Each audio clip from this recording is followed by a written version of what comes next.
Stanley Ngala, mwanaharakati wa watu wanaoishi na virusi vya ukimwi Afrika Mashariki, ameibua wasiwasi kutokana na ukosefu wa kondomu. Kondomu ambazo hapo awali zilikuwa rahisi kupatikana bila malipo katika hospitali zote za umma, hivi sasa zimekuwa hazipatikani. Na kwa familia nyingi maskini na vijana, ukimwi wa rafu hizo umezua hofu mpya ya maambukizi ya virusi vya HIV. Ukosefu wa kondomu katika maeneo ya umma umeonekana kumkeketa maini Stanley Ngala, almaarufu King of Condom, mwanaharakati anayepigania haki za watu wanaoishi na virusi vya HIV. Ngala, ambaye alikuwepo katika eneo la Chemasai, kaunti ya Nandi, alionya wazi kwa uhaba huu unaweza kusababisha ongezeko la magonjwa ya zinaa na ile ya HIV. Virusi vile vidogo vya udhurungi vilivyokuwa vimewekwa kwenye vikasha katika kila vituo vya afya sasa ni nadra. Getting more new HIV infection and teen pregnancy. Our country, last time that we checked the data, we had 240,000 teen pregnant girls in our country. Those are so many people that can even make somebody get to parliament. And those are below 18 years. We cannot accept this. These are unacceptable. We also have shortage of free-to-use condom that they were used to be distributed in every toilet, in every public place.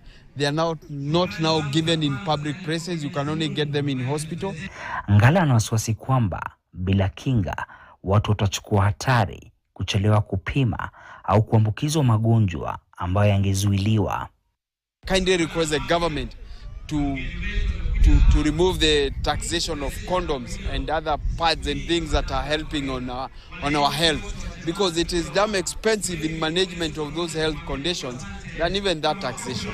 So I'm here to create awareness, to stop new HIV infection, to stop teen pregnancy, to stop GBV. Vile wito ulitolewa kwa jamii kwa kukumbusha wakina mama pamoja na wanaume, hasa vijana, kuchukua tahadhari kabla ya hatari. It is very sad.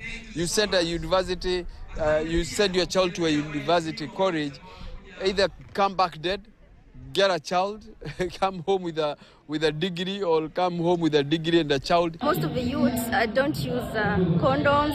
They prefer to use it raw and then thereafter use PrEP, which is not even advisable.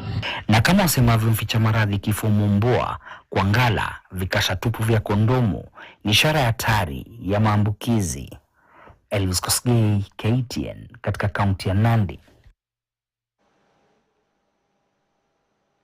Visa vya vifo vya watoto wachanga na akina mama wajawazito katika kaunti ya Taita Taveta vinatarajiwa kupungua kwa kiasi